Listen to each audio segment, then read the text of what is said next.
ಹೇಳಿ. ಮಂಡ್ಯ ನಗರದ 14 ಮತ್ತು 15ನೇ ವಾರ್ಡು ಭಾಳ ರಸ್ತೆಗಳು ಭಾಳ ವರ್ಷಗಳಿಂದ ಹದಗೆಟ್ಟಿತ್ತು. ಅದಕ್ಕೆ ಇವತ್ತು 50 ಲಕ್ಷ ರೂಪಾಯಿಯನ್ನು SC/STP ವರ್ಕಲ್ಲಿ ಹಾಕಿದ್ವಿ.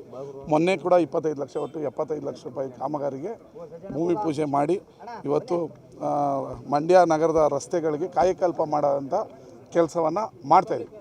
ಇದರ ಜೊತೆಗೆ ಆಲಹಳ್ಳಿಯಲ್ಲಿ 88 ಮನೆ ಏನು ಉಳಿಕೆ ಇತ್ತು, ಅದಕ್ಕೆ ಟೆಂಡರ್ ಆಗಿದೆ. ಈ ವಾರದಲ್ಲೇ ಅದಕ್ಕೆ ಭೂಮಿ ಪೂಜೆಯನ್ನು ಮಾಡ್ತೀವಿ. ಯಾರು ವಸತಿ ಇಲ್ಲ ಅಂಥವ್ರಿಗೆ ಮನೆ ಕೊಡುವಂಥ ಕೆಲಸವನ್ನು ಮಾಡ್ತೀವಿ. ನಾಳೆ ಹುಲಿವಾನ ಮತ್ತು ಬಸರಾಳ್ನಲ್ಲಿ ಗ್ರಾಮ ಸಭೆಗಳನ್ನು ಇಟ್ಕೊಂಡಿದ್ದೀವಿ.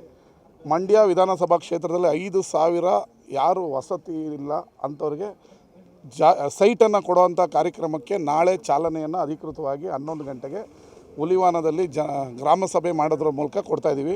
ಮಧ್ಯಾಹ್ನ 2 ಗಂಟೆಗೆ ಬಸರಾಳಲ್ಲಿ ಕೊಡ್ತಾಯಿದ್ದೀವಿ. ನಾವು ಎಲ್ಲ ಪಂಚಾಯಿತಿ ಮತ್ತು ಎಲ್ಲ ಗ್ರಾಮದಲ್ಲೂ ಸರ್ಕಾರಿ ಜಾಗಗಳನ್ನು ಗುರುತಿಸಿದ್ದೀವಿ. ನಾಳೆ ಸರಿಸುಮಾರು 300 ಜನಕ್ಕೆ ಸೈಟನ್ನು ಹಂಚಿಕೆಯನ್ನು ಬಡವರಿಗೆ ಮಾಡ್ತಾಯಿದ್ದೀವಿ.